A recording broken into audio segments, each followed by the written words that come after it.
दोस्तों नमस्ते, प्रणाम। आइए आप लोग के बीच में एक बेटी विवाह गीत गाने जा रही हूँ। जेठ बाई शाखावा के चटक लगामा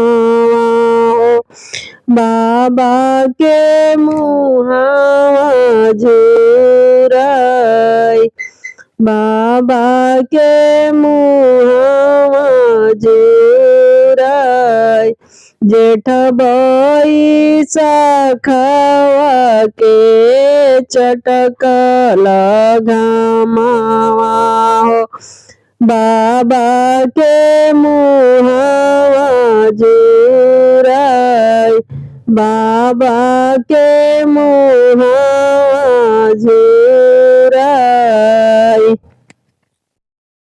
तो बोना मोरा बाबा रुकले डगरिया, बेटी के बर खोजे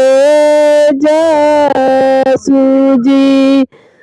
तो बोना मोरा बाबा रुकले डगरिया, बेटी के बार खोजे जासूजी। मोरही खोजी बाबा घर के लौटले हो, मम्मी पूछली ठाई जी। बरही खोजी बाबा घर के लौटले हो, मम्मी पूछली ठाई जी। कौने नगर स्वामी मरवाजे खोजिले, कैसन नगरिया के लोग जी। कौने नगर स्वामी बरजे खोजिले, कैसन नगरिया के लोग जी। पूर्व गइलो धना पश्चिम गइलो, खोजी अइलो उत्तर दक्षिण देश जी।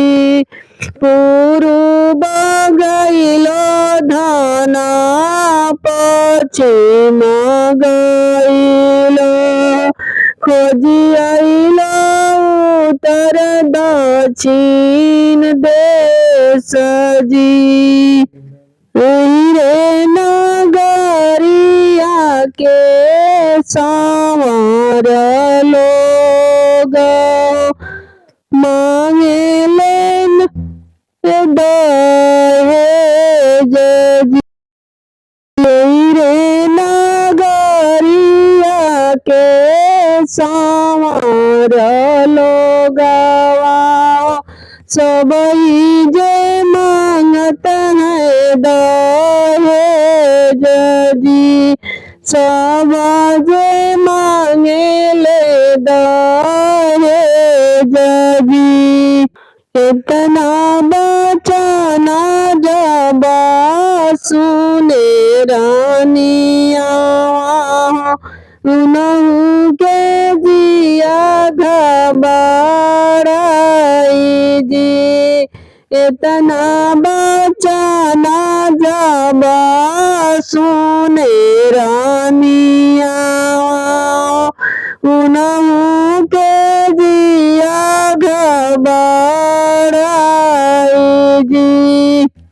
कैसे ही बेटी के व्यवहार चईबा, कहाँ पैबा तना दहेज जी।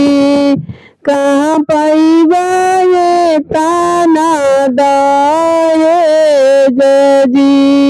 इतना वचन सुनी स्वामी समझावेले काहे दाना भइलु दास जी इतना वचन सुनी स्वामी समझावेले काहे दाना भइलु